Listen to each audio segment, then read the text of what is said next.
Hey, everybody. Welcome to Pink Shade. It's Tuesday. It's TLC Tuesday. I'm here with Kimberly, my co-host for 90 Day Fiance. Hey, Gear. Don't get excited. It's not Kimberly, everybody. No, that name is dead. Never forget. Never forget it. It's just Kim she now. doesn't like that. Yeah. She doesn't like that. Lots of 90 Day Fiance, like spoiler news this week. We had all sorts of stuff going on. We had people saw Sarper filming for Single Life.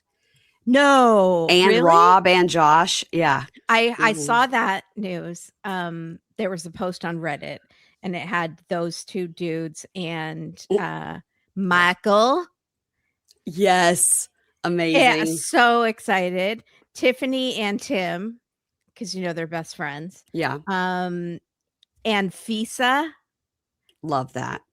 And Larissa. I knew about Larissa. That'll be interesting.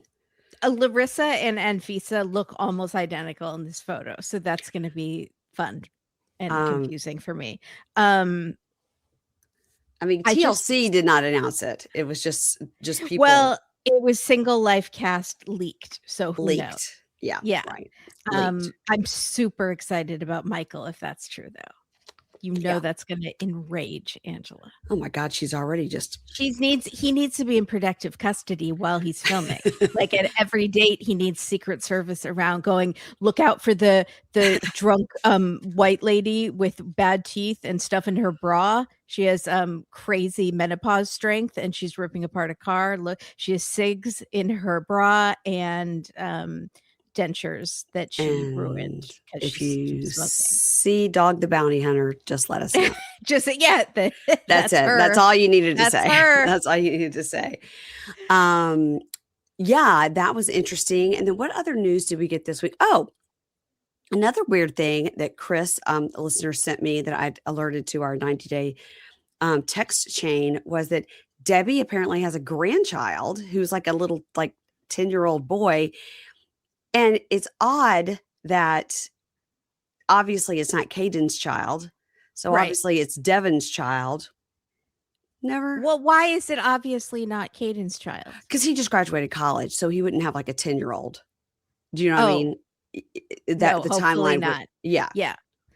So obviously somewhere along the way, maybe Devon had a kid, but Devon's living with Debby. So she either lost custody of her kid or never had custody of the kid or gave the baby up for adoption and it was open and Debby can still be the grandmother. Who knows? There's something going on with Devon and she was living in Germany. So I don't know if she was in military service or if she's there's something not right there. I worry for Devon. I do too, because she was living on Debbie's couch. Yeah. And she just doesn't seem healthy. Correct. And so I worry about her. So that tracks. And maybe that is why she's being so accepting of this wedding, because she's like, hey, who amongst us hadn't fucked up? Exactly. I mean, you could see my resting bitch face from space if I was in the back seat of this car as they're driving to the wedding. And she's like, wedding day, she's like putting on a hat. You could tell she doesn't really mean it, but she's not actively trying to ruin it, which I would be a saboteur this whole time. And don't you know that every time she mentions Caden or Caden comes, she's like, oh, that fucking guy. The perfect Caden. The perfect Caden. That I've been trying to live up to, even though he's my younger brother. Yeah. Well, it will be interesting. Like a weird eldest daughter syndrome. She she's crashed and burned because of the pressure. And I know the eldest daughter syndrome and having a younger brother very well. Talk to Anna about it. Yeah. Yes. Also, your son slept with a bunch of guys in a apartment with the door open. And I was just listening to that. And that's can you imagine how stupid? I immediately thought of Brian Koberger. That's the first thing I said. But also, I have slept with my keys in my front door. I've done that, left them accidentally in the front door or the back door, and been half the day being like, I don't know where my keys are, but I had to have had them to get in the house. Did I leave them in the car? And walked all over and not looked at the last place that they were, which was in the keyhole. I've done that. Yes. Yeah, that's not Mhm. great. But this was just, we walked up to the house and the back door was just wide open. And so first I thought, well, because guys have been moving in, like I was like, well, definitely somebody's just in the midst of moving Yeah. something. And they left. No, all 4 bedroom doors were closed. People were asleep. And 1 hour passed when he was supposed to have met his parents and for breakfast. And so that wasn't great for him to see mommy standing in his doorway of his house that I'd spent hours getting put together the day before. Wasn't great for John. But we got over it. We went to brunch and it was fine. And we said bye-bye and we hit the road. And I got back to I'm see my so glad you're family. back and there's no more rental car trauma and you're here safely. Do you know I never called them? I mean, so that's what that's what they want, Mary I Kate. know. So They I'm going to do want an you to be email. so exhausted and emotionally drained from the Yeah. situation that you don't seek recourse. And that's I know. what they're hoping for. I know. I'm Don't going to give them email. what they want. I'm going to email because I just could not get on the phone with Sumit in India Mhm. and have to fight with them. And then, for them to tell me things like, no, Guys, by the way, we're not being racist about this. Sumit was a telemarketer. Like he answered phones. Yes. And then he catfished And he his catfished current wife. Yes. And he didn't need to because he's cute on his own. Yeah, totally. No, but like in Bono, never forget. Never forget. But I could not muster the strength after like moving in 101-degree heat all weekend. No. Mm-mm. When I tell you, I was getting in the bed last night and Dave was like making fun of me, going, I was like trying to like get my vagina. I was like, oh my God. He's like, are you okay? I said, no. I said, everything on my body hurts. I said, it was so many hours walking around in Birkenstocks in like a Walmart and Home Goods and the grocery store. I can't picture you in Birkenstocks for some reason. That's all I wear. I don't feel like I've ever seen that. I've seen you in more dressy clothes. Yeah, no, I only wear, and I literally took a picture of my I think 8 pairs of colorful, the plastic ones, Birkenstocks, all up and down the stairs at the beach house. And I was going to tag Birkenstock, give me a sponsorship. Yeah. Mm-hmm. You're always hustling. I love it. Always looking for a deal. No, those are my favorites. And so that's what I was wearing all day. And instead of sneakers, is what I should have been wearing, but it was too hot. It was too hot. I had to your feet need to breathe. I had to keep my feet and my toes available to the air. I understand. So yeah, John, our main issue in John's room, he doesn't have a ceiling fan. So our main issue was getting the fans so that when he slept, he'd have the proper amount of air blowing on him. Oh my God. Yeah, I hung up an Ole Miss flag over his window to use as a curtain. Because I was like, what about these curtains? He's like, no. And Dave's like, what about that flag? It looks like the exact size of the window. I was like, perfect. And then I put a little nail on the side for a hook. I go, now it swoops to the side. Look how fancy this is. He was so excited. DIY Joanna Gaines. Yeah. Yeah, it was fun, but I'm glad to be back here because now I'm back here for almost 2 weeks before I go back to the beach. So it's nice to be settled in one spot and not traveling. So nobody cares about any of this. So we do have a show here to talk about. And as write down the time. I also want to say some news that we saw about Catie this week that then got deleted off Reddit. So this was a Reddit post that somebody sent me. I don't think it was Chris. I think it was somebody else. So I thank you, whoever you were. I can't remember. But it was all about Catie. And the person writing it was British, obviously. They're like, I'm a friend of Josh. And it was like, this girl is proper nutter. And it was all about I was at a bar where she was. And Josh was like, I'm going home. Please watch after her. The minute he left, she was like a spider crawling on top of this guy. She would not let it go. He was having to physically push her off of him. And she always has lipstick on her teeth. She doesn't look you in she doesn't look you in the eye. She says blunt things that are very mean. And it was just everything that we've seen on the show. And it was like, nobody understands. Maybe it's because he's never had much of a very serious relationship before, but nobody understands. He's a very smart guy, very successful, runs his own business. Nobody can understand why he's doing this. Yeah. So interesting. But somehow that whole post got taken down. I know. The person changed their minds. Either that or Or somebody complained on Reddit and the moderator had to take it down. but why would they complain? People have stories like this all the time. I don't know. Maybe Catie wrote. I mean, they are on it. They are on. They're Yeah. watching everything going on. Yeah.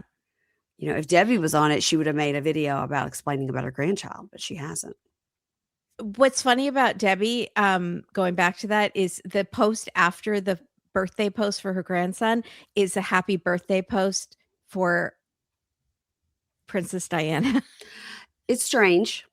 She does have some strange posts on her Instagram. So I was like, maybe that's not her grandson, because she seems to post birthday posts for A, people she doesn't know, and B, people who are dead. So maybe this is some random child that she has attached herself to and calls herself grandma. I don't think so. It's very strange. When I saw that Princess Diana post, I was like, what? Yeah.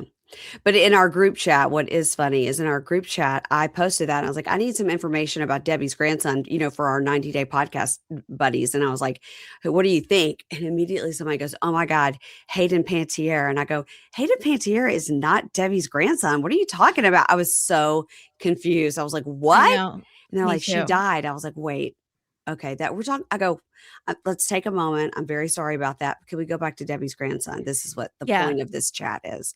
Right. But I was super sad about that. I met her once. She was very sweet. She was in one of Gary's movies. What movie? Yeah. Raising Helen. And so it was very sad. The only connection I can think is I believe she did give primary custody of her child to her husband, ex-husband. And so I was thinking that was the connection the person was making in the chat. Because if it is Devin's son that she has no custody of because she's living on Debbie's couch. That was literally my mind trying to make sense of it. And then I Googled it. Yeah. They just put her name and I was like, what? Yeah. But going back to Catie, sorry, we're all over the place. Yeah. The thing that post was the most interesting to me was her lack of empathy, which we've mentioned before, which is just more and more apparent each episode. And it's shocking. It is frightening to me. I'm not going to diagnose her, but there is something that makes her have no empathy for other people, especially Josh. Correct. And the thing about his possessions coming, and she showed no concern that all of his possessions could be lost at customs. That was strange. And I thought maybe she was doing that lack of empathy because she felt guilty because she had kind of fucked up. But I think she actually doesn't feel it. I think she posted something about something else. And then she was like, and by the way, I did tell him about the call. Yeah. At the end of some post. So I don't know. She does weird posts where she's sitting outside in an Adirondack chair with a beer next to her. And she go, hi, I'm Catie. Ask me questions. And then you're like, where are we asking these questions? Underneath? What are we doing? Yeah. I'm getting very excited about the tell-all. So still drinking. Yes. and wearing the red lipstick. Oh yeah, it was red lipstick. Y'all, you know how much I love Quince. They are the best summer pieces. These are the ones you reach for over and over again. And right now I am obsessed with this white linen popover shirt. I'm wearing it right this minute. I wore it for all my recordings this week. It is so easy to throw on. And I have some white linen shorts to go with it. It's an adorable set. It's my new thing. They have 100% European linen, their pants, dresses, tops. These are the pieces that you reach for all summer, and they start at just $32. They have amazing soft denim. They have organic cotton sweaters. And of course, they have that gorgeous silk and Mongolian cashmere. Did you guys also know they have jewelry? Did you know they have maternity clothes? Did you know they have luggage and also bedding? You guys, they have so much great stuff, and they have the most amazing things for gifts. Everything at Quince is priced 50 to 80% less than similar brands. They work directly with ethical factories and cut out the middleman, so you're paying for exceptional quality, not brand markup. And it's not just apparel. Make sure your summer Make your summer wardrobe feel easier. Go to quince.com/pinkshade for free shipping on your order and 365-day returns. Now available in Canada too. That's QUINCE.com/pinkshade for free shipping and 365-day returns. Quince.com/pinkshade. And Canadian bunkies, let me know what you got.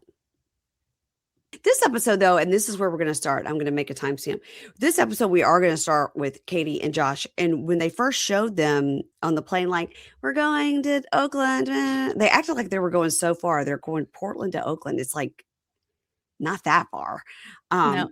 It's still on the same coast. But she was fresh faced, no makeup. Look really cute. I know. But in her talking head, the eyebrows look dyed. Yeah. Like they're red, like with and maybe red. I just keep picturing the guy who does the yeah. Yes, the guy that does that parody. And he paints like red marker.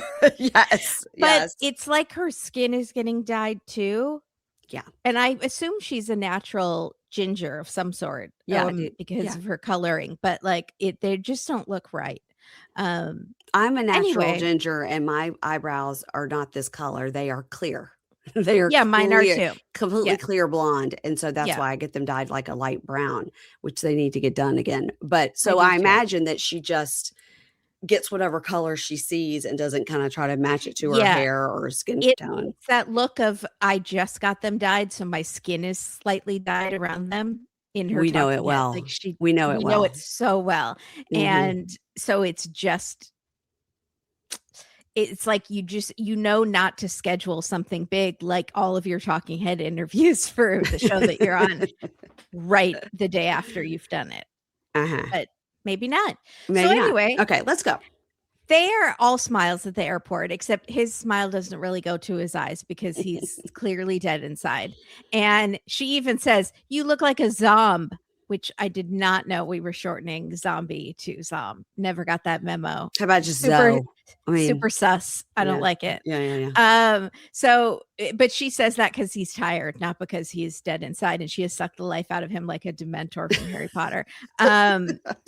I'm telling you, get that boy a chocolate bar. It'll perk him right up. That's what they do in Harry Potter. So she's all smiles. She's so excited for the wedding, even though they have resolved absolutely nothing. Right. But they've decided to move forward with the wedding anyway for some strange reason, which probably has to do with immigration. It's 4 days until the wedding, and they have a lot to do. They're doing a ton of it themselves. She didn't want to spend money on a cake, so she's making a cake because apparently she knows how to bake. And okay. We'll and they're setting up the decorations themselves and doing the flowers themselves. I don't know what that means. I'm sure the people where they shot that whole entire cake scene are thrilled that they didn't use them after they let them fill in their spot. Yeah. So she also says, "I'm crafty and can bake." And then she says, "Is your mom okay with the food prep?" And she's like, "Yeah, we just have to get her on food prep." And I was like, "So you're making all of the food too for 50 people?" That sounds horrible. Okay. I mean, I know. Okay. Not for 50. I could throw together like for 10. Right. Exactly. 10. But 50 is a lot. Yeah. So she knows she has to commit to Josh and she loves him, but she doesn't know if she can be happy being just monogamous. So there's that. They go to her parents' house and the parents are like, "Wow, Josh, you're still here. I would have left a long time ago." Every time they see him, they're like surprised. Yeah. Wow. You still and also thrilled. You still have a fiance. Thrilled yeah. Thank you. To offload her. Thank you. Thank you for being here. Yeah. Thank you for taking our daughter away. And so his parents are arriving from England today, and he is hoping it goes well. He is not clear as to what Catie wants. I think it's very clear what she wants. She just wants you to be a doormat. Been more clear. Yeah. She wants you to be the definition of a cuck, I think is what's happening here. She would like that if he sat in the corner and watched her while she banged somebody. She would like that. Yeah. I mean, she tries to make out with people right in front of him. Mm-hmm. So, yeah. So it's all he can think about. He needs to know, are they getting married? Well, I hope so, because you're doing a lot of prep.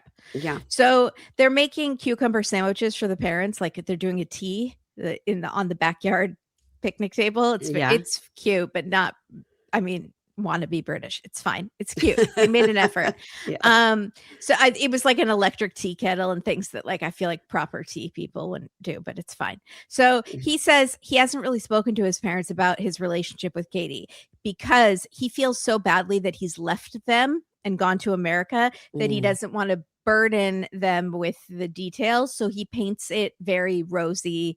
So they think he's happy. They have no idea what's going on. They've met her. So they've met her. They're concerned. Has she had a drop of alcohol in her system when she's met them? Because if so, they've seen some things. The parents come and they say they're excited, but it's in a British reserved way. But they seem very nice. And Josh's dad says Catie is her own person and she's a force of nature, which is the nicest way.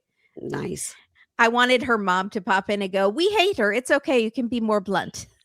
It's speaking of Angela, it's like saying Angela, she's wacky and a force of nature. Those things would apply. Yeah. But it doesn't explain really what's going on. Yeah. No.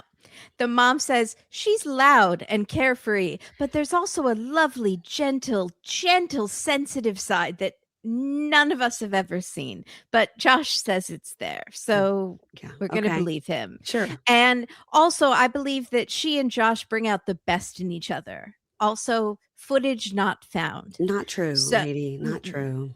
The parents ask about the wedding prep and the vows and if they're going to be traditional. And Josh says he wants to write them himself.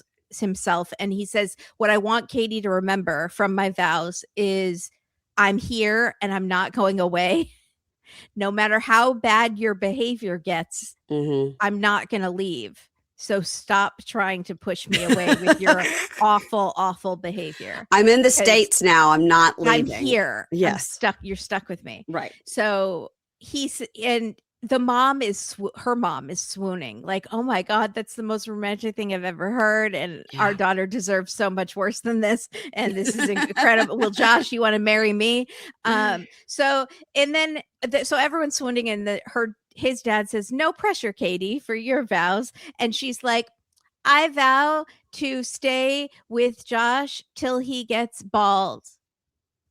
Well, even after he gets bald.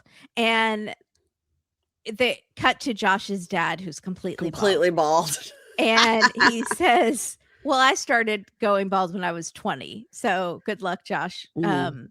I do think Josh is going bald. It's thinning, and that's why he grows it so long to hide it. But it comes from the mother's side anyway. So you need to look at grandpa on mom's side. That's where the hairline comes from. So then Catie says, I promise to not get other lovers. And they all laugh because they think she's joking. And she says, I'll try really hard. Not like I won't take other lovers. Do you know who knows she's not joking? Josh. Her mom. And her mom. 100%. Her mom's like, oh God, shut up. You're going to blow this and we've only got 4 days. Yeah. I know Jesus says not to lie, but you could lie to Josh's parents just to get through with his wedding. It's fine. So in his talking head, Josh says, it escapes me why Catie would choose to share that in front of my parents as one of her vows. And then Catie goes, I'm just joking, to everyone, like announcing it, which only draws attention and reinforces the fact that you were not joking. Right. And so and she has like mascara under one eye, and they're just hoping she's this is so wacky fun. She's marches to the beat of her own drum. I mean, I like how the dad was trying to say like, oh, what about the vows? Because people don't say obey anymore. So he was just trying to like make conversation. And it got so awkward. And Catie just has that no filter thing where that's all she's thinking about is be monogamous. Yeah. I promise to try to be monogamous. Like, isn't that what we're doing here? Is that what a wedding is? Yeah. So Catie says to Josh, what's the vow topic that you would like me to address? Like, again, she does this it's like a bit of Darvo gaslighting where she acts like he's trying to control her. So she'll ask for permission for things or say like, I know there are rules for tonight because, you know, you want me to behave a certain way. Like he's being unreasonable in his requests to not cheat, but she kind of flips it and makes it seem like he is giving her these rules. So she's like, what vow topic would you like me to address, Josh? And he's like, trust is the big one. I feel like she is trying to do like a masking thing where she's like, oh, here is where a regular person would say, can I help you with anything? Or what do you think we should talk about in our vow? Here is where somebody else would say, yes, would address the other person as if they're an equal. So let me try that and see what I get back. Yeah. It's like our mom has taught her it's fake it till you make it. And so if you want to be an empathetic, nice person, say these things, even if you don't mean them. Yes. Can I help you? I want to know how you're feeling, even though she doesn't. She doesn't. No. Yeah. There's for sure masking going on. Yeah. That's what I think she meant by what would you like me to address besides me not fucking other guys? Just kidding. She's, oh God. So it's fully craft station at the house. I actually would have liked more of this because they appear to be dyeing like fake flowers or something. Yeah, really cool. Yeah, and I just put me to work. Just set me down at a craft station. I will put my earbuds in. I don't want to talk. I just want to listen to podcasts and, you know, do some crafting. So she says, everyone needs to listen to me tomorrow, Josh, and that will make things go smoothly. And he says, okay, well, just don't bark orders at people because that'll really bring the mood down and make everyone tense. And she says, just don't be so sensitive because you are often too sensitive. Like when I fuck other guys right in front of you and you're fine with it. And then you kind of complain and sigh. And I know you're being too sensitive. And he says, you're often too blunt. And she says, fine, whatever. And he says, like that. Exactly. You just did it. And she's like, just don't get butthurt for one period of time. She said for a long period of time. For a long period of time. So just all day tomorrow for the wedding, also our honeymoon, also the rest of our lives. Yeah. Don't be butthurt for more than 6 or 7 minutes because that's all you're allowed. You can have one butthurt a day because my behavior will warrant you being butthurt 12 times a day for the rest of our lives. But you get one. But you get one. And in their hero shot, they're just so stressed. Did you see the hero shot, her nipple covers? No. Okay. In the hero shot, so she's in like a thin sleeveless t-shirt and they're both like staring at the camera like they're stressed. And they do the camera that goes around. And when it circles around, you could tell she's not wearing a bra and has on like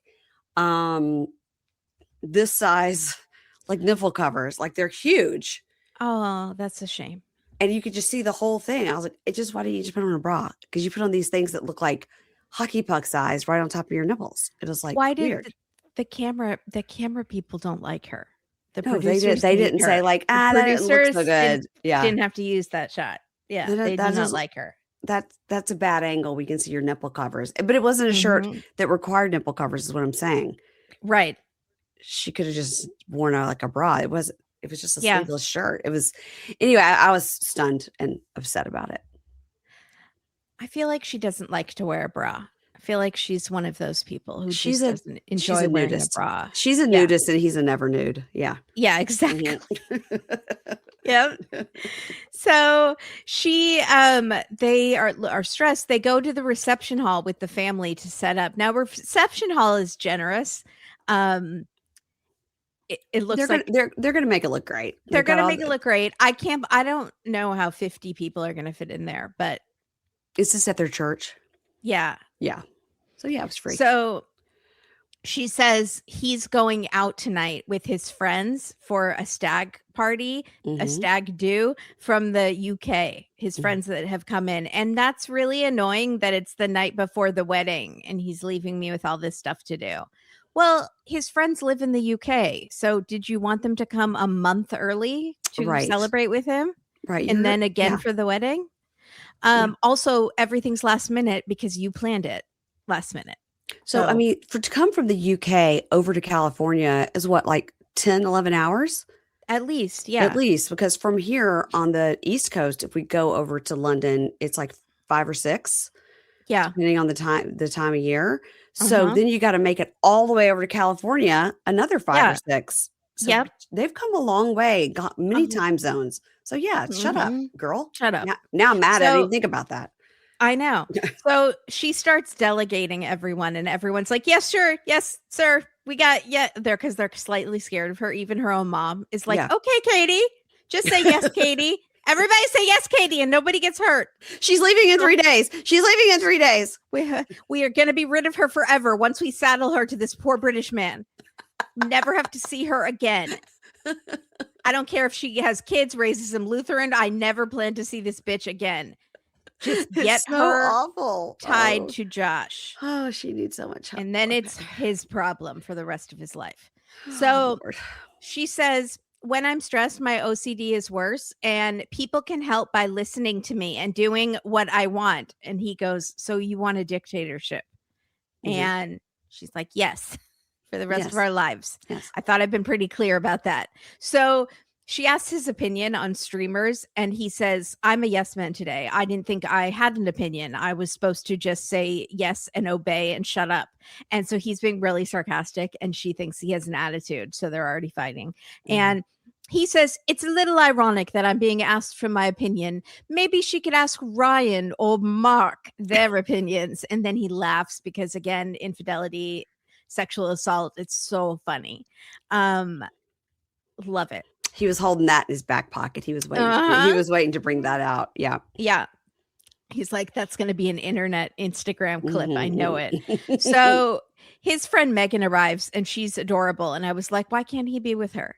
She seems nice. Yeah. So she says our history. And I thought she was going to say they dated. And I was like, oh, has dated in his friend group like she has? But no, she says, our history is that we go out and we stay till like 3 a.m. So it's going to be very difficult to control ourselves tonight and get back at a reasonable hour. And so he goes to bring her over to Catie, and they're waiting for Catie to stop doing what she's doing and pay attention to this woman who just flew in from England. Right. And he goes, it's like waiting to see the principal. That's my wife. Yeah. So Catie comes over, and she's like, I'm scatterbrained and overwhelmed. And the friend says, like, no problem. You're the bride. That's what's supposed to happen. It's fine. She doesn't know the details of it, how bad it is. So Catie says, Josh, you can have 1 beer tonight, which is rich. Her telling someone how much alcohol they can have when she has like a backpack strapped to it, the hydration bag that she's sipping on. So Megan, don't let him go overboard. And then she says, I'm stressed because he's leaving me to do everything with me and our parents. And he says, I do feel guilty leaving her with all this work to do, but my friends have come all this way and spent all this money to come here. So I want to spend time with them. And Catie insisted on handling everything. So that's why it's last minute. So that's not my fault. Good for you. Yeah. I love it. And then he leaves with the girl, right? He leaves, and next week we see him at the stag party in a looking like Ginger Spice. He's dressed up like Ginger Spice, and I was like, "Oh, that's always a good costume. I should remember that if I'm ever invited to a Halloween party again." But it also does feel a bit like how his future is. And then he said it. He goes, "I feel like this is like a metaphor for my future. Like just no control. People are dressing me up and making me act foolish in public." That's what my life with Catie will be like. Totally. Okay. On to Debby and Mido. So my note here is this week we realized Debby has a grandchild ? Okay. So we open with Mido doing his beauty routine to prepare for the wedding photographer the next day. Not the wedding, but the photographer. I'm ready for the photographer. Oh yeah, and we're also getting married. Is this a normal thing men do? Is pluck their facial hair with tweezers? I wrote he is tweezing his beard. Does Dave ever do that? No, he won't even let me come at his eyebrows with the tweezer. No. It's weird because he It's obviously shaves it and then he wanted it to be shaved. so precise that he's tweezing it. I've never seen Let anybody us do that. know. We need to hear from people is if that's a normal thing or not. Yeah. I mean, my He's like son, shaping it one hair at a time. yeah. Yes. That like how Brad Pitt does, he thinks. He yes, read an that's, interview once that yeah. Al Pacino does it, and that's why he does it, I feel like. Yeah, those people actually have money and have somebody do it for them. So, Exactly. he's tweezing and it's good, and he's like, "How's it going? How's it going?" And she goes, "It's okay, everything's good." And he goes, "No, Debbie, it's great, it's great." And she's like, "Shush, you're freaking out the dog." I mean, He's never been this happy. he's so amped up and so happy. Is he And on drugs? You would think he got an acting role. Like, he well, can't be this happy to marry her. I don't know if he's acting or what he's doing, but this is a whole It different seems personality, and it's it annoying. is. It is. And he's even like petting the dog and being really nice to the Right. dog. Scares me. I don't like It that. scares me. He has a lot of mood swings. Like, he Yeah. goes from sullen artist who's sulking in the corner Yep. to anger to just joyful like kid at Disneyland. It's very confusing. But he's so corny. He's so Yeah. corny, you know? Dad jokes. Oh yeah. So he said, "How was it when you met with your friends?" And she said, "Well, Astra and Laura are concerned." And he goes, "Like what?" And she goes, "Just like, am I sure? Sure I want to get married?" It upset me a little bit. And he goes, "Hmm."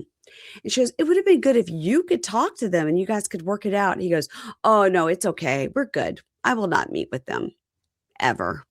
Okay.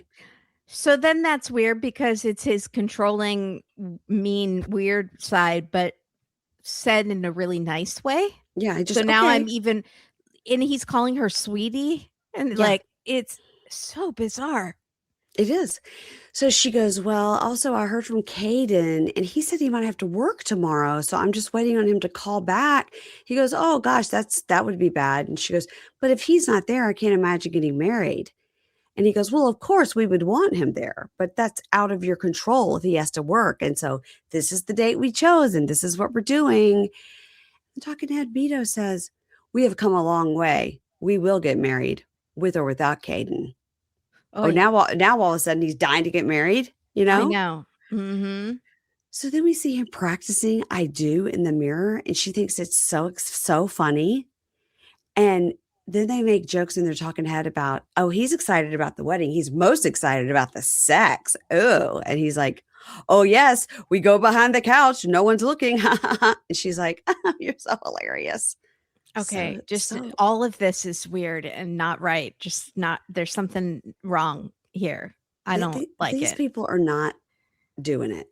No, No, I'm uncomfortable. I'm very uncomfortable. So then now she gets the information that Caden can come to the wedding. So she's excited for her two most important men in her life to meet. So She that goes, was a nothing burger, basically. That was a "No, cliffhanger that was immediately became nothing. nothing, Yeah. nothing. Thank you. Caden's Matt Sharp. coming." Yeah. And it's weird that her son is going to meet her future husband the day of the wedding. This is not how she would have wanted it. Do we ever get confirmation where he lives? Because later he says, like, she says, "How was traffic coming into the city?" Yeah. Which does make me think you were right that he lives like within driving distance. Yeah. I think he probably just lives like in a different neighborhood that's not, I mean, because most people don't live in the French Quarter. Right. He could live out but this place is like right on Magazine Street. So it could be that he was just coming from the suburbs in. So this whole like my son is my everything and he's the most important person in my life. I was like, he lives there and you haven't seen it in 90 days? Like, what? I think he purposefully hasn't come and seen her and said he's busy working because he's hoping first of all, he didn't want to be filmed. And second of all, he was like, "I hope this thing with this guy is going to fall apart. And I don't want to have to ever meet this guy." He's like, "Devin's got me on the phone telling me about it every day." So, and he's like, "Devin, quit calling me. Go tend to your child." Just kidding. We don't, just kidding. We don't know the We situation. don't know the situation. So, they go to this very old New Orleans hotel, the St. Vincent. I looked it up. It looked really cool. And they're going to have a wedding in the park nearby. And then she's like, "Wow, like I'm kind of nervous about being intimate, just because like it's been a while. And for him, it's been just, never. So Devin and they go, and then they go into the room and he does the thing. Allegedly, we Yeah. should say. We don't know. He jumps on the bed like he always does. His thing is to lay on the bed, and he's Vicky Gumbelson. He's pretending to sleep. He's like, pretends to sleep. And she's like, okay, get up. He's like, okay, we'll see you later, Debbie. Nothing important happening today. Jokes. So those jokes would get old day two day two of him being in America, I think. For me, it would be maybe day one, like a couple hours in. Like, is it constant? Are you always going to be making these jokes? It is stupid. It doesn't make any sense. So Devin and Debbie and Mido sit outside. They have a little snack. So she looks at her Apple Watch. She's like, oh my God, thank God. Caden is here. And now I'm happy. And Devin's like, here comes the golden child. Perfect child in a suit with perfect hair. I get it. Mom, I'm a fuck up. Mm-hmm. So Caden comes out. She's like, oh, my baby. So she hugs him. And Mido stands up because when I first looked at it, I was like, Mido doesn't stand up. But when they showed the full thing, he did. Yeah. I was freaking out. I was like, Mido, the whole commercial break. I was like, Mido, better stand up. Better stand up. Better. So he does. He stands up and they do a, hey, bro, nice to meet you, man. Yeah. And how's the traffic? That kind of talk. And then she goes, but I have something to show you. He goes, oh, what? She's like, my ring. And they're like, oh, okay, it looks good. Yeah. Didn't he do great? Wasn't it amazing? This is the most amazing ring ever. Caden's like, okay, yeah, it's good. Good job. Good job. And then Caden goes, so how was it? Like, how'd you ask her? And Mita goes, let me tell you the funniest story of all time. Oh, God. So it's so funny. And when I told her, she ran and left me and was crying. But then I opened the ring. And Caden goes, talking head, he goes, I'm very protective of my mother. And to hear she ran out in tears of her own proposal is a little concerning. I got no. So he goes, oh, you think that was a surprise? You should see my surprise for today. And she goes, oh, no. And he goes, oh, yes, Debbie, I have a surprise today. And she's like, okay. So is he going to pretend to leave her at the altar? I guess that's his joke. I'm going to not be there. No, you know what would be a one step up? He fakes his own death. So she thinks that he's dead. She's at the funeral crying over the casket. It opens. He pops out. Surprise, Debbie. We get married. And so the guy doing the service at the funeral actually marries them as he is laying in his coffin. And she's crying. And she's crying. He submits it as an audition reel for. Yeah. Exactly. So then he's joking, like, you should see my surprise for today. And she was like, okay, no. So she goes, all right, Devin and I are going to go inside and start getting ready. And you guys can get a little guy time. And he goes, okay, Debbie, see you tomorrow. And Caden goes, lots of jokes. I loved it. Caden's like, lots of jokes. Lots of jokes. He's great. He's great because the way he was responding to the proposal story was like not letting Mido know how horrified he was. So he's laughing along, but there's so much tension in his face as each part of the story is hitting him that he pulled this horrible prank. And I was like, he's good. Yeah, that's a good actor. Every time they showed his face, it was more, every face was like, what? But Mido had no idea that he thinks this is the worst proposal in history.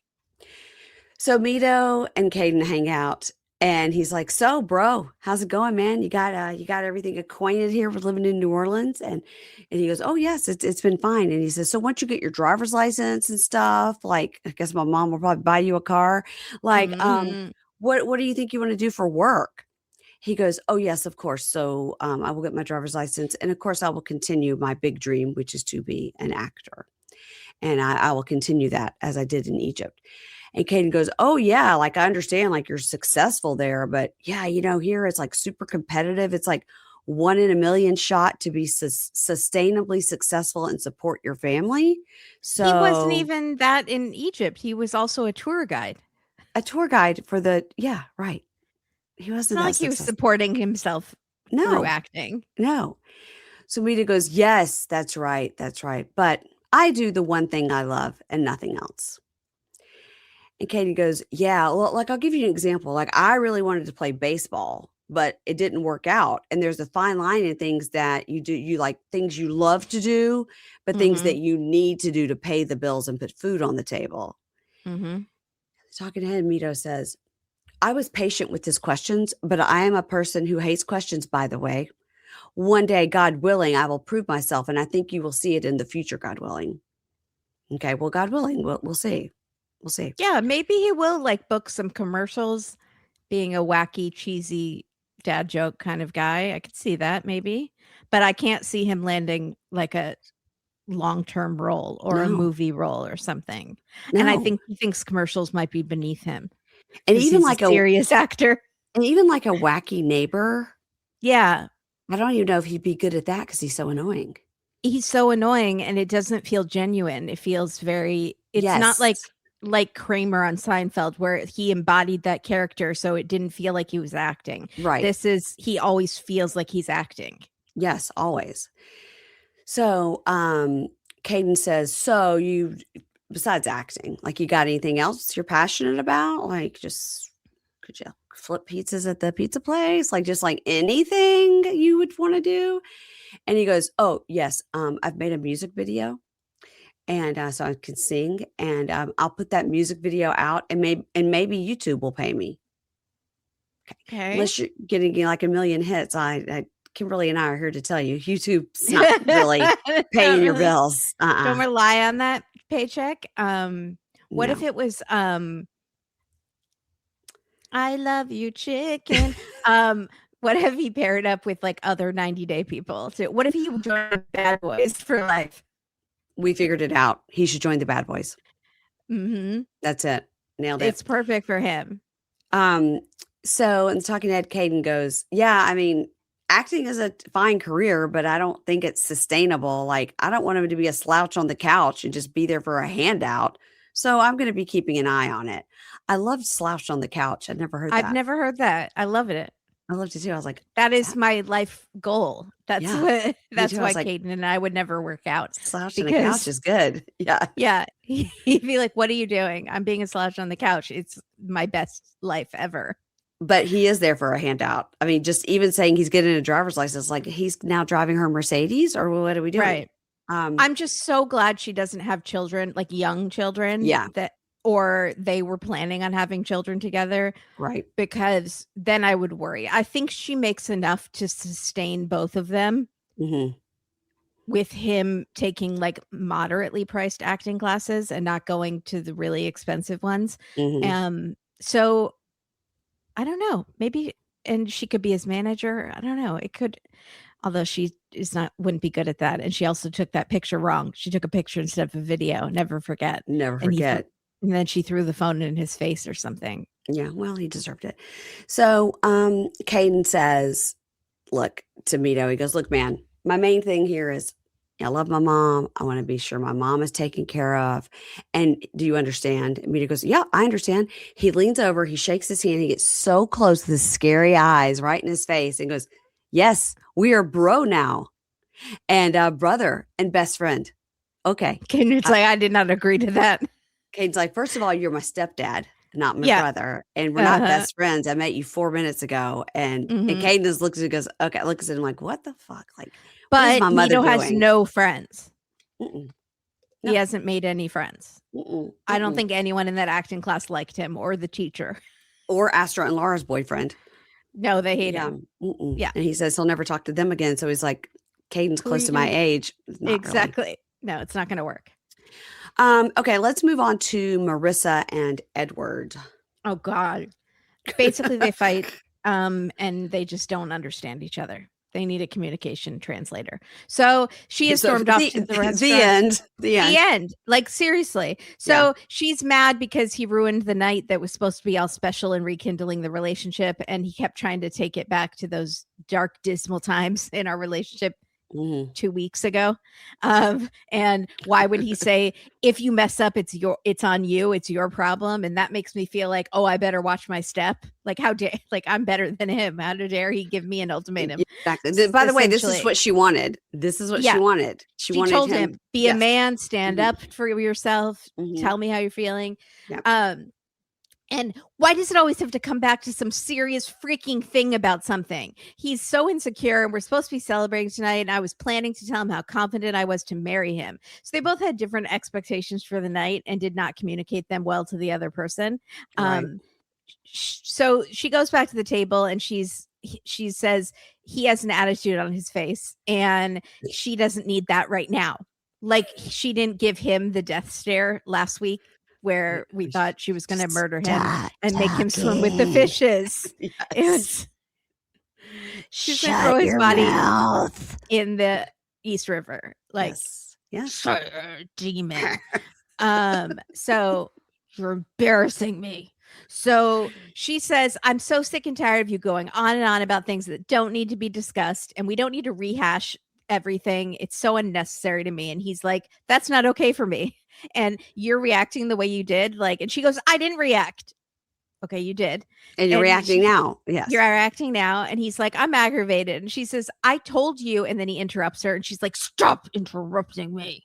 Thin lips, stare of death.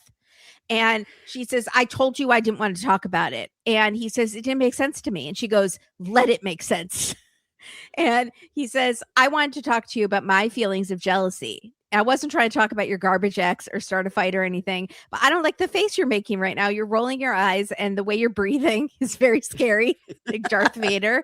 And she says, I don't like this side of you. And she's fully looking like she smells poop. It's just that. Yeah. Like, yes. It's like disgusted. Yes. And she says, you're embarrassing me. We are in a public place. Lower your voice. Lower your fucking voice, she says. Well, I mean, she's acting like that. And that's causing more attention. 100%. Yeah. They also have huge lights and cameras around them. Well, yeah, people are already looking. Yes. Yeah. So also they're like, why is that gentleman with a newly circumcised penis fighting with that old lady who's does bar? Clearly.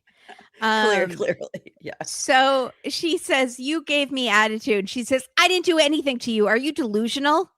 Like, God. She said, I said I needed a break and I went to the bathroom. She's acting like she said, excuse me very much. I would like to powder my nose and excused herself. She practically flipped a chair when she was walking to the bathroom. She did. You're correct. Yes. So she says, I swear to God, Edward, if your attitude doesn't change, I'm not speaking to you at all. And he's like, I don't like that. And she goes, I don't care if you like it. And she says, she's mean. Mean. She's and mean. She says, I did. And remember, you said you don't like this side of yourself, Marissa. So why do you keep allowing it to come out? So she says, I did the proper thing to do. I stepped away to come back when I had calmed myself down. That's what people are supposed to do. This is calm. This is calm. Yeah. Right. And I was trying to talk to you like a mature person.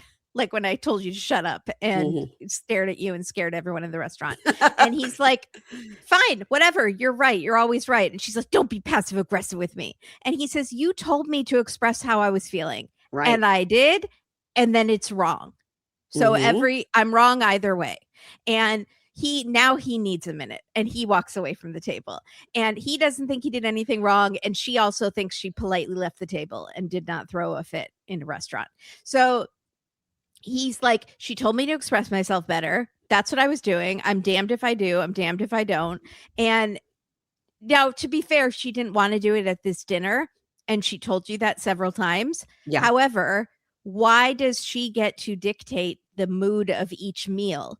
Why does she get to say, tonight's dinner is about celebration. I want a drink. We are not talking about serious things, but he wants to. So why does it's always her decision what the mood is going to be. True. We're going to have, so that's not fair to him. Yeah. So he comes back to the table. He apologizes very nicely with no attitude. And he says, I wasn't trying to hurt you. I was just trying to explain to you how I was feeling. And she says, I'm going to lose my shit right now. And she starts crying. And he offers her a napkin. And she says, I don't need a napkin, Edward. What the fuck is wrong with you? But then she grabs a napkin and starts stabbing at her eyes. Yeah. He just apologizes to you, offered you a napkin. You're still pissed off for some reason. And he goes, I don't want to see you upset. And she says, I don't want to do this right now. And she says, I just want to let this night be put in the past. I didn't want to do this. And he says, I understand you wanted to have a nice dinner. I just wanted to tell you how grateful I was for the changes that you've made and that we're working on our relationship. That's all I was trying to say. I didn't explain it right. And she's like, just because you apologize doesn't mean I'm suddenly like, fucking great. Everything's great. So you don't accept his apology. I kept waiting for her to apologize for her behavior. Why didn't she say, you know what? I overreacted and we're both wrong here. And can we maybe just get like a lava cake for dessert? You know? Exactly. Yeah. But instead, she is not accepting his apology. So she's going even further than not apologizing herself. She's not accepting his apology. And now she has all the upper hand in the relationship again, because she's acting mad, irrationally mad about this dinner conversation. And she says, I'm sorry. So now he's groveling. He's like repeatedly apologizing. Yeah. And she says, I understand people make mistakes, like the horrible mistake that you did by not reading the tone of this dinner. And I don't hold grudges, even though I really do. But I wanted to tell you this really wonderful decision that I have made to move forward with our relationship. And now this whole night is ruined. And I just want to go home and just let it be. And I'm like, and you're not going to apologize. Okay. No, that's not happening. No. And she says, I need Edward to start understanding who I am. And I can't go through this the rest of my life. You ruined his night too, bitch. Why, again, it's always on him. She doesn't see it. And I just keep thinking, and I've said this several episodes back. I go, at some point, she's going to have some sort of redemption where we're going to be like, okay, yeah, finally, she gets it. She was terrible. But, you know, it's just like with Sarper, like, Shekinah is now so terrible that we have forgotten how awful Sarper is. And I keep thinking that's going to happen with Marissa. Like, she's going to turn around and be like, she's a delight. And then we will have forgotten how awful she was. But no, she continues to be awful every week. Awful. So she's the opposite of delightful. Like, I would say her smile does not light up a room. No, she's in no danger of being on Dateline. And it's concerning that she's in like the sales industry working with brides. Well, not for long, but not currently. She's not a pleasant person. Also, there was a shot on Reddit of her hair just looking terrible at that dinner when she was leaning over. It was like shaggy, like they were saying Tom Petty. It was just because her hair is quite damaged from the bleaching and karma, I guess. So nothing is resolved with these two. No, it was so stupid. This whole fight was so stupid, and they don't communicate well at all. They need a mediator, and she needs a personality transplant. Okay, let's move on to Mallorie and Rasit. 25 days to wed. So they're going to like a lake or something today so he can drive a boat. She just wants him to drive a boat since that's what he used to do for a job. It's a nice thing for her to be like, let's find a boat you can drive. Yeah, so, we can't fight by the water, surely. Yeah, surely no one soothe you. It will soothe you. Yeah, no Dateline has ever been somebody pushing somebody over a boat because they were having a fight on water. But every Dateline does have someone staring longingly into a body of water. Yes. Yeah, out there. Always. Window. So they walk up. He goes, baby, what is this? It's a dinghy. Baby, this is a dinghy. She's like, it's a pontoon boat. And he goes, I don't know what is this tiny boat. And she goes, okay, well, I didn't have a super yacht available. Okay. So the talking head Mallorie says, I've done a lot of reflecting on the child topic, and I want you to talk to him about it today. Like, you know, we're going to try to do this fun thing for him. So he gets in the boat. It's funny because the guy's like, hey, I'm Amos. Let me give you you're going to rent the boat for the day. Let me give you have either one of you ever driven a boat? I was like, I hope you just don't let people go out and drive boats that have never driven a boat before. Yeah. Yeah. We do it all the time down here. You rent a pontoon or a party boat and they give you like a 2-minute instruction and then they're like, bye, have fun. That's not safe. Well, that's what we do down in Orange County. So she brings him a captain hat after he tells Amos that he used to be a chatter for 40 meter super yachts. And he was like, okay, well, you could be doing the lesson then. I was like, maybe this could be Rash's job. Maybe he could work down at the marina and help people with the boats and stuff. Yes. So she brings him a captain hat. We look like the captain and Seal. It's funny. And That's a current reference. And they chat and he goes, baby, this is nice driving this pontoon boat. He goes, but it's hard to enjoy it. You know, I miss Turkey so much. I miss the sea. I miss the boat. I feel very sad. And she's like, oh, I know.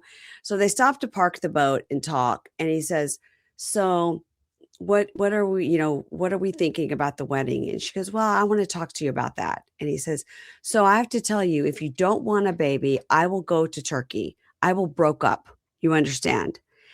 And she goes, I do understand. I know that you want to be a dad. So I do understand. But I cannot imagine my life without you. Like, you are everything to me. You're my best friend. And I don't want to lose you. But if you pressure me into having a kid, it's going to make me uneasy and make me want to back away. But the door is not completely closed about me having kids. As long as you don't rush me, as long as we can just like get married, do things, travel, and then we'll talk about it like in 2 years, which I think is a great plan because they're pretty young and there's no pressure on it. And she's I right. would say we are not allowed to talk about this for 2 years. Like, that's the rule we are setting. It gives us 2 years. Yeah, I think so too. Because she's like, you're not allowed to bring it up. Let's get settled and get married and live our lives, and you get a job and, Yeah. So the talking head, she says, I'm not a person that doesn't like kids. Like, I love kids. I love babies. All this having kids is a me issue. And I know right now I don't want to have a kid anytime soon, but I do want to think about it. And I could reconsider it in 2 years after we've been married a while. And I think that's totally valid. Totally valid. I mean, I do think you should decide on kids and things like that before you get married, ideally. Yeah. But I think she's close to a yes. She's just not at 100% yes. And I think that's good enough. I think so too. So he goes, okay, then. And so I don't signature. And she goes, okay, the prenup. And she goes, I just am very scared about going through the trauma of divorce. And that's what's holding me back. And that's what makes me want to do the prenup. But maybe we won't. So he goes, so no signature. And she goes, no signature if you give me time and space on the kid issue. Right. And I was like, and she's like, marriage is about compromise. So that's what we did, I'm not sure he fully understood the not pressuring on kids. Yeah. Because I do feel like he's going to keep trying to bring it up. Yeah. But she's like, check your watch. Has it been 2 years? No. Yeah. So she gets down on her knee to propose. It's funny, and he does seem kind of still like not happy. But then once she does it, he kind of smiles and she says, I love you. And he says, I love you too. And she says, we will get through this. I know we will. It's going to be fine. And he's like, okay, we're sitting in the middle of a lake in Alabama and I'm sweating. Can we push off? So that's the end of their story. It wasn't much. Thomas and Paula, also not much, but we did get a little, mostly Thomas this week. No, we got Paula too. I forgot about her. I forgot about her dress. Yeah. Okay. Continue. Let's see. I got apologies. I will say that Mido posted something about acting, or there was a clip about this guy, and how it was a clip that like TLC put out about Mido and Caden, and Mido saying, I just want to do my dream. And Caden's like, but you got to have something to put food on the table. And Paulina, who's Paula here, wrote under it, like, I think it's wonderful. Mido, you should keep chasing your dream. And he's like, thank you so much.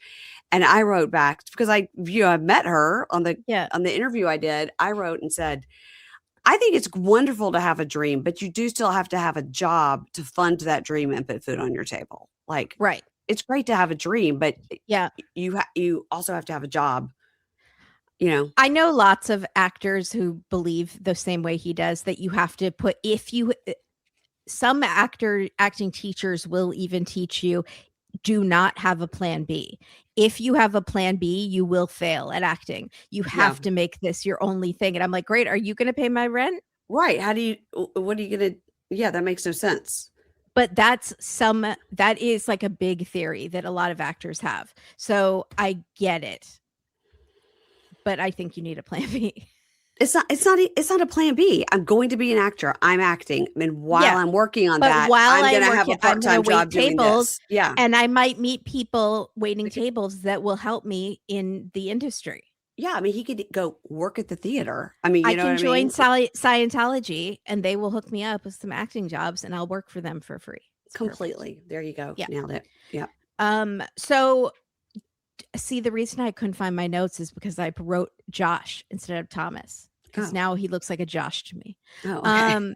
So Thomas leaves Uh-huh. the apartment to go to the gym and to get away from the 27 family members in his apartment. Right. And the wedding is in a few days. She has doubts, but they're going to her final dress fitting with her whole family. So when Paula was younger, she got married, and I don't think we know much about it except it was a bad situation. Yeah. And her mom was not involved, and her mom was very upset about that. And so the mom, she's like, how can I make it up to you? And the mom says, you don't have to, because now I'm involved and you're a much more mature person now, Paula, and you're on the right path. And I think that this marriage is good and all this. And now Paula is like, really doesn't want to confess that she has doubts. Yeah. So she goes to her wedding dress fitting. Her wedding dress, very traditional, Yes. which surprised me. Mhm. And they love it, but the mom would love anything because she's part of the process now. And so she's so excited. Yeah. So has nothing to do with Thomas. So then they have a surprise for her. Her sister Jacques walks in, and I don't know if that's how you pronounce it. It's spelled like Jacques. Jacques. Yeah. Huh. So I could have gotten that wrong. So she says, this is my sister. Oh my God, my sister supports me in my business. And the sister says, she's my boss. And Paula says, no, you pay the bills and I'm spending that money on the wedding dress. So it's cute. And then the sister asks like what it's like at the apartment. And the mom goes, crazy anxiety. Like, okay. Yes. In Portuguese, the French name Jacques is usually pronounced like Zach, Z-H-A-K, or closer to Z-H-A-K-I, Zach or Zaki. But it looks like Jacques, but it's like Zaki. Zaki. Okay. Yeah. And then Paula comes out in a second dress, which I didn't did they explain that? She said, this is for my party dress for later. Well, I'll be more comfortable. I was like, that dress looks less comfortable than the other one. It's like just mermaid, like skin tight. That's why I was confused, because usually a party dress is like short and more flowy. But this was it was another wedding gown. It was exactly another wedding gown. Yeah. So she says, I'm all smiles, but I'm hiding how I feel. I don't want to send my family back with the feeling that I was so desperate to get married and find someone that I put myself in this situation. I don't want them to think that about me. Yeah. And so meanwhile, Thomas goes to the beach to work out on those like outdoor jungle gym things and with his friend. And I didn't even know he had a friend. But we've seen this friend before on one of the earlier episodes before playing she got volleyball. There. Same thing, outdoor working out. Okay, he loves that outdoor working out. Yeah. That's the gym that he's going to. Because it's free. It's free. Yeah. Yeah. He tells us that he's the type that would join a gym and use their shower and then like get the water turned off at his apartment, but use the gym's water. Yeah. Like that's what it's so bizarre. So he tells his friend it's been awkward with her family because I have to explain about my allergies and I don't want to be that guy and the deodorant auditor. I would have said like the deodorant Nazi or something, but that's auditor. Funny that he picked an auditor. And he says, a lot of people think it's in my head. And I was like, me too. He says even her mom made a joke about it. And it's like she's making a joke that's something that's already so hard for me to talk about. Just remember, guys, she said having allergies. He visited her in Brazil many times. They stayed at hotels and at her apartment. Never mentioned this once until she got to the States. Once. He grew up on a farm. Right. But his apartment is a safe space. It has to be free of furniture. And smells. Yes. Except for the smell of cooking meat. That smell is fine. That's fine. again, he stuck his nose right in the bottle when he was gluing it shut. So, and no reaction. Again, if this was like a life-threatening peanut allergy and you've been Of course. resuscitated from the brink of death 5 times, I would understand why he's talking about it like it's this trauma that is so difficult for him to talk about. But again, you just don't like certain smells and your nose gets itchy. Like, why are you acting like this is some horrible trauma in your past that you don't like talking about? We're gonna find out it's some sort of terrible allergy, and we're gonna feel slightly, so we'll feel slightly bad. Slightly, I will. So he says that he still has the videographer and the photographer to worry about. Like, there's a lot of moving pieces that are not confirmed for the wedding, and he's stressed about the spending because she spent $900 online on a bunch of Mr. and Mrs. stuff. I was laughing. Funny. I was like, that's hilarious. That's cute that she's acting excited because I don't feel like she's that excited. But also show me the list because I don't believe it was $900. That's a lot for Mr. and Mrs. stuff. But maybe she got those huge like light up letters with the big light bulbs, you know, that are like 5 feet high that Mr. and Is Mrs. that how much those cost? Maybe. I don't know. A lot. Yeah. But maybe she'll use it for like video stuff and like use it to work on her brain. I don't know. It could be moneymaker. I don't know. Also, again, if you've probably not spent that much on the wedding, $900 is not that much. Like I'm sure, again, he makes a lot of money. He has a very good job. I know. So by the way, she does too. She does a very too. Successful business. She just says that most of her money is like not liquid right now.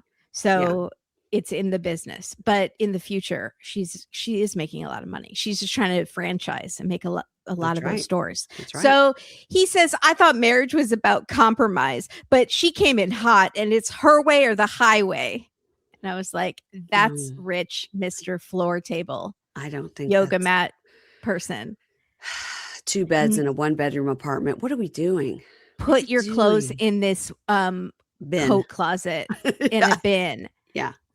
His way, it's her way or the highway. Okay. So he says, it's a lot of money for me. And I know people are going to think I'm Mr. Frugal. And I was like, yeah, you are. He keeps commenting like a lot of people, like he's already anticipating how he's going to be portrayed. Yes. And the internet's not going to like me. Exactly. So she's really pushing me and I'm at my limit. And I feel like we've started more problems than we've actually solved. That is true. That's true. I don't feel like they've resolved a single problem. So he says, I'm worried that Paula doesn't understand me as a person. You don't even know how to pronounce her name. It's Paulina, but okay.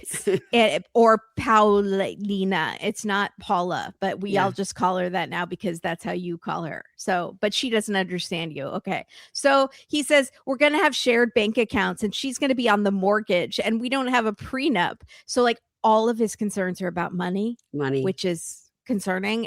Also, he owns that condo and he just did not spend anything on a couch. No. Okay. So he says, I feel like I'm on a cruise ship about to hit an iceberg. Wow. But she's the dramatic one in the relationship. But not the Queen Mary because it's docked. No. Yeah. It's not. So he says, I told her, this is how I am. Do you want to be with me? Someone like me. This is how I am. And I felt like she had doubts in that moment. And I have doubts myself. And the friend just goes, sounds intense. He's like, I haven't said one word in 30 minutes. I was just trying to do some pull-ups, bro. Yeah.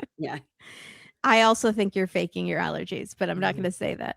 Yeah. So he says, I've always been honest. By the way, if you're at those outdoor beaches, you're going to smell marijuana. You're going to smell hookah. You're going to smell incense. You're going to smell like suntan lotion. Yes. It's just all of the things. Yeah. Yeah. So he says, I've always been honest with her about my limitations. And is she just testing me? And is this going to be temporary? Or is it always going to be like this with her pushing my limitations? And do I have to marry her and just hope for the best? Or should I call this off and break my heart? I think she'll be relieved. Yeah, I think she would. She is still in Brazil on her socials, talking negatively about Thomas. I think she is visiting Brazil on her socials, but I think they're married and they live in Long Beach. I do. If my spouse was talking about me the way she talks about him on your podcast, I would be that. Yeah, it's like, you don't like him much. You clearly don't like him. I am very excited about the reunion.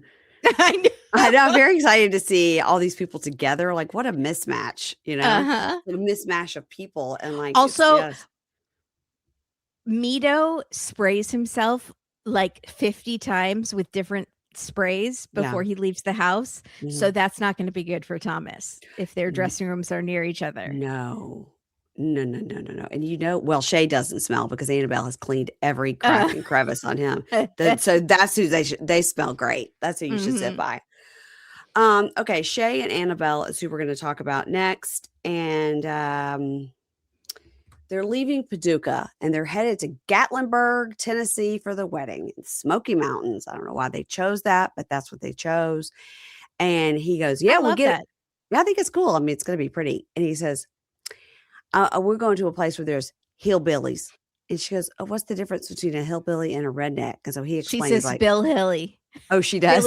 She says Billy Hill, or what's it? She says it backwards. It was cute. And he says, well, hillbillies, you know, they live up in the woods and they keep to themselves. They make moonshine. They grow marijuana. And rednecks, we're just out here hunting and fishing and a good old boy and have a good time. And I like to, you know, go to the lake. And she goes, oh, no, I think I'm married to a redneck. And starts like, yes. Yes. Yeah, yes, you are. Yes. He goes, we probably see some hillbillies. I point them out if I see them. So talking to Eddie, he says, Annabelle has not met two of his daughters. Abigail lives in Connecticut, which we saw her on the first episode, but I guess she ran back to Connecticut before Annabelle arrived. And Madison, who lives locally, but is his daughter with Nicole. And he says Annabelle is worried about meeting Madison for, you know, because Nicole maybe has badmouthed her. So she's worried about meeting Madison, may have a preconceived notion. So as they're driving, he's like, look at the mountains, babe. Cool, right, babe?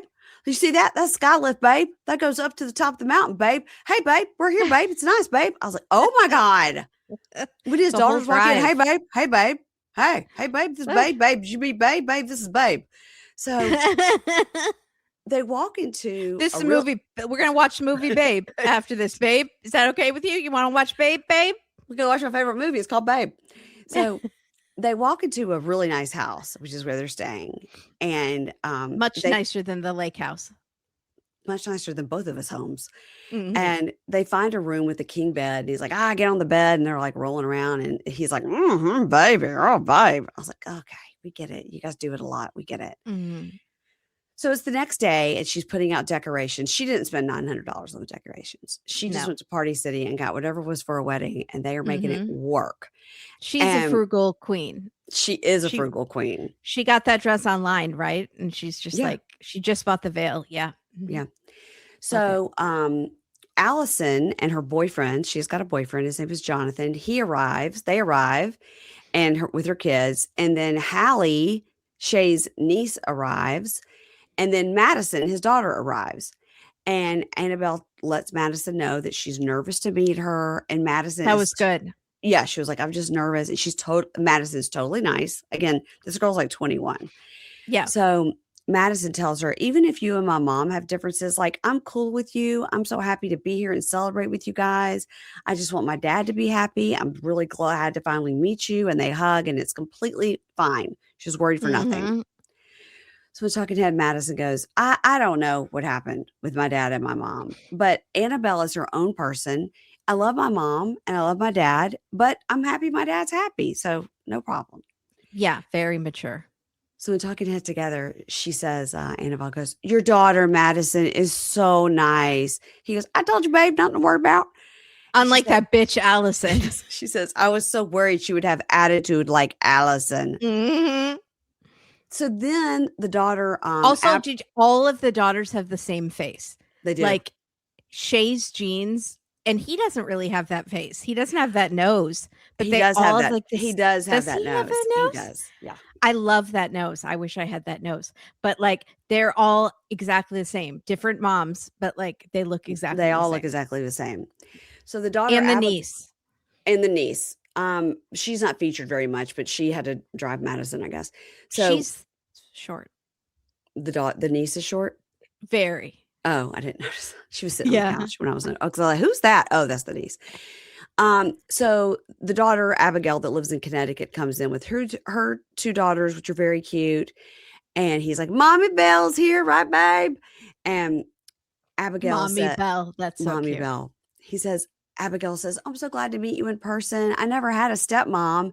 And Madison goes, well, technically, my mom was your stepmom for like a month.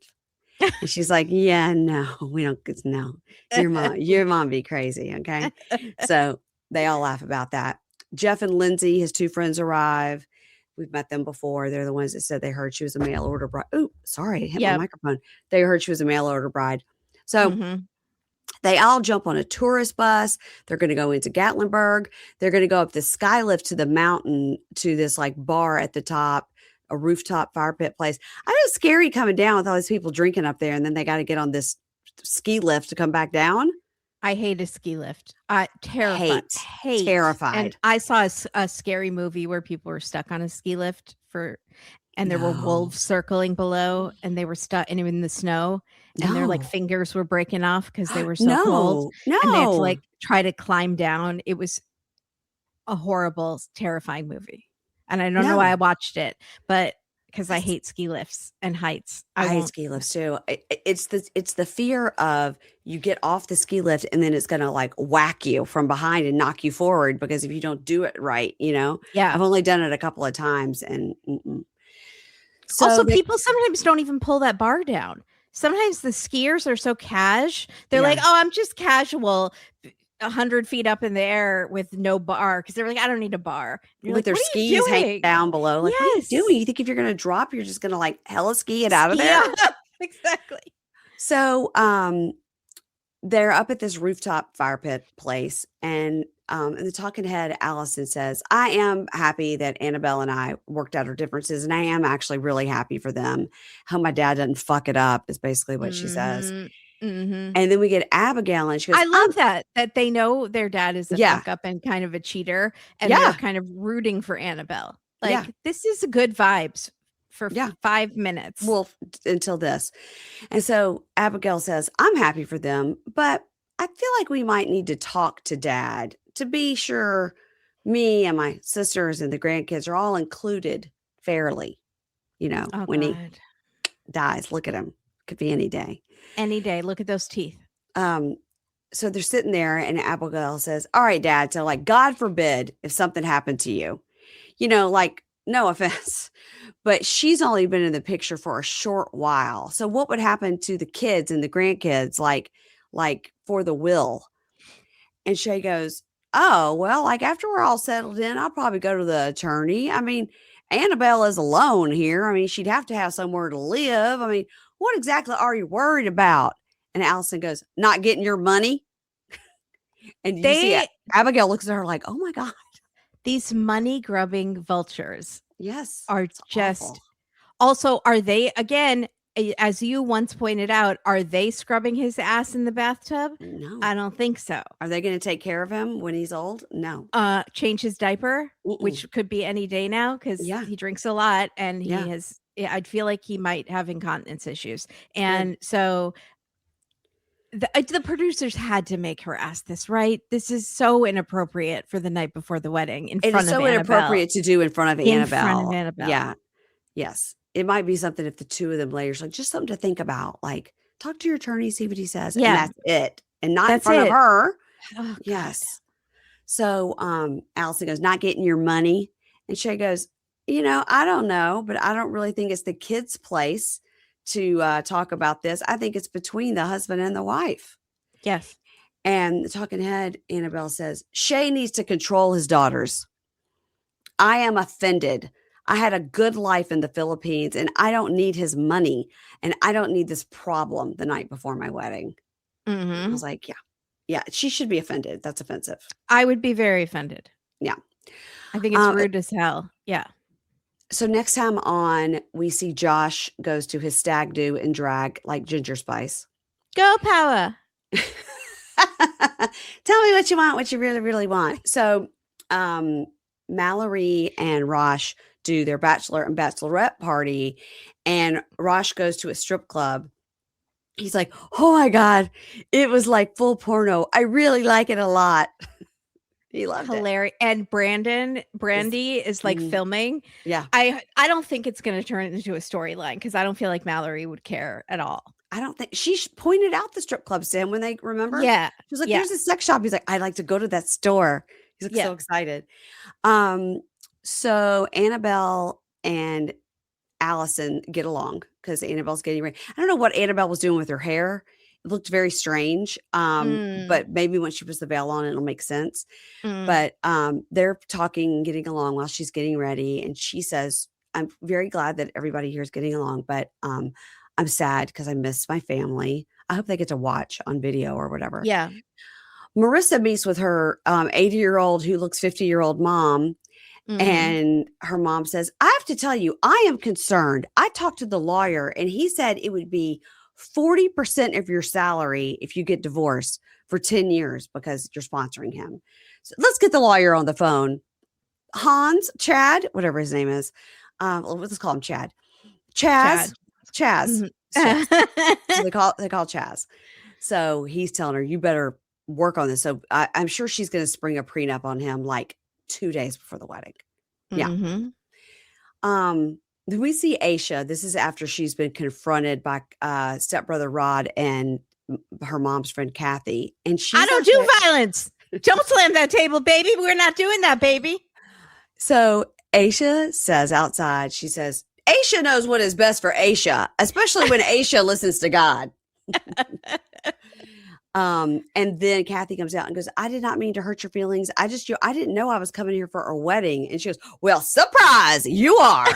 Surprise, surprise, surprise, surprise, surprise. And then she says, we are getting married. There is no other option. So Paula is talking, I think, to her sister, and she's just saying like, she's talking to Talking Head and says she wishes there was more than 90 days. Like 90 days is not enough. And he's saying like, what do you want to do? And she goes, you could just tell me to fuck off and go back to Brazil. And he's like, would that hurt your feelings if I said that? Like, come on. And then he says, are we still doing this? And she goes, I don't know. I don't think so. But we know that they do. So yeah. It's like Kim from Cray Cray said, they always get married. And I've never quit thinking about that. Like, she's right. They do almost. I have also said that. You have said that, but you just didn't listen to me. I just didn't listen to you. I have said it was literally at least 95% of the couples get married. How can we find out? Oh, that's a great idea. We need to make a spreadsheet. We can make a spreadsheet. How could we do that? I could try. Really? Don't make me pay you extra for that. Can you think of one couple who did not get married in their first season as an OG couple? Yeah. Well, I think that Jonathan and Fernanda didn't get married, but that may have been a BT90. Right. Let's look that up because they did not get married. I thought they did get married. Jonathan, did they? Fernanda, 90 Day. Okay, let's see. He was 32 years old when he started 90 Day Fiance from Chicago, lived in Lumberton, North Carolina. 19. She was 19. She was 19 when he was 32 on the show. So she was gross. 17 when they started dating. Gross. So let's see what happened to them. They did get married. So they split up after a year of marriage. They were finalized in 2020. Yeah, because she's been on Diaries a few times. So that's not it. All right. Well, we could do a little research. Yeah. We could do a little research and figure it out. Oh, thank you to the person who, this is more for double live Secret Lives of Mormon Wives, but thank you to the two people I saw who commented that someone on Love in Paradise is the one who sat on cake. Yes, I got that note as well from a couple of people. So on Double Lives of Suburban Wives, the first episode was on the free feed and now it's on the $10 Prime. It comes on Mondays. Yeah. It's so far I'm loving it. It's Loving great. And they do OnlyFans. And I mentioned that my friend told me that her neighbor bought her house by sitting on fruit. Yeah. By And smashing fruit. not in a with her- Cara way, not up your No, butt way. sitting on with her butt cheeks and crushing fruit. Smushing it. Yeah. Yeah. And then you remembered that someone sat on cake and we could not remember who it was. That's why, because it was like Love in Paradise. The Love in Paradise people, if it's not Danielle, I'm barely remembering them. Yes, because that couple that was on Diaries recently. Yeah. I was like, I liked her. And then there was that couple that was on Caribbean. I think they were on Caribbean. I could be wrong, but I really liked them. She was from Ohio. She had blonde hair and she was a runner. And she met the guy working at the resort, like in Jamaica or DR or whatever. And he was working on the fun team or whatever, as they do. And he said, "Do you want to go for a run?" And they went for a run. They got married and they had a kid. And she was like blonde and kind of had buggy eyes. And then she had these like crazy sisters. Remember? Yes, I totally know who you're talking about. I felt like they were on that Caribbean Love. And then they like went over to like 90 Day. Yeah, he moved to Ohio. America. Yeah. Yeah. Middle. Yeah. And she had those sisters that were like Marge Simpson sisters. They was like, yes. Like, yeah. So I don't know when that show's coming back, if it's coming back. But we always like it because again, Danielle and Johan and oh God, you guys, please go to Danielle and Johan's Instagram and look at her latest AI pictures where she's trying to be like, I'm a business lady making business plans, doing business things. Look at me. Here's my folder and my blazer. I am ready to take on your corporate problems. I was like, lady, we have seen your vagina and seen you smoke a joint as big as your arm right on camera. So stop it. Oh, God. Stop it with your AI. We also know that you moved to the Caribbean because you owed the state of New York tens of thousands of dollars in back taxes. Yeah. So get out of here. Yeah. But good try. Everybody, that is it. Please make sure you're following us on social media. There will be a reel this week about the double lives. I know that much. So that's great content. And then also this week, because I'm a lady who likes to put her voice at a stress level 10. So I will be putting out episodes 1 through 8 of Love is Blind UK. They all drop on Wednesday. 1 through 4 will come out on Wednesday, and then 5 through 8 will come out on Thursday. Oh my gosh. So, just pray for my voice, pray for nobody in my family to talk to me so I don't have to answer. And, of course, Kimberly and I are covering Last Resort. That comes out on Fridays. Double Lives of Suburban Wives also comes out on Mondays. And then, of course, with Keisha, we're doing Age Inappropriate, which we're sort of hate watching, even though it's only the second episode. There's some real hateable characters on that show. And I had a listener. And Plathville. You're still doing Plathville. Oh my God, Plathville. How could you forget? That's just a steady. We're finishing up. We're coming down to the last 2 episodes of season 4. And it's just so good. It's just so the second time around is even better. So good. It's so good. I've reached out to Olivia again, but she's busy. She's booked and busy. She's blessed. Okay. Yeah. Just like she broke up with her boyfriend. I saw that information. So what I wrote her was like, "Are you still in the area? Let's get together." Nice. Nothing. Yeah. Everybody, please make sure you're following Kimberly and Catie over on A Date with Dateline. That's at Dateline on your social medias. That is, we're shortening media now. We're social medias is what we're doing. And on YouTube, A Date with Kane. Because we're zombs. We don't have time. We're too busy medias. eating brains, so we don't have time to say the full word. Ooh, Plants vs. Zombies used to be my favorite game to play on my phone. Oh, loved it. That's fun. Thank you, Sasquatch has my heart. Yeah. Okay, guys. Bye. Bye.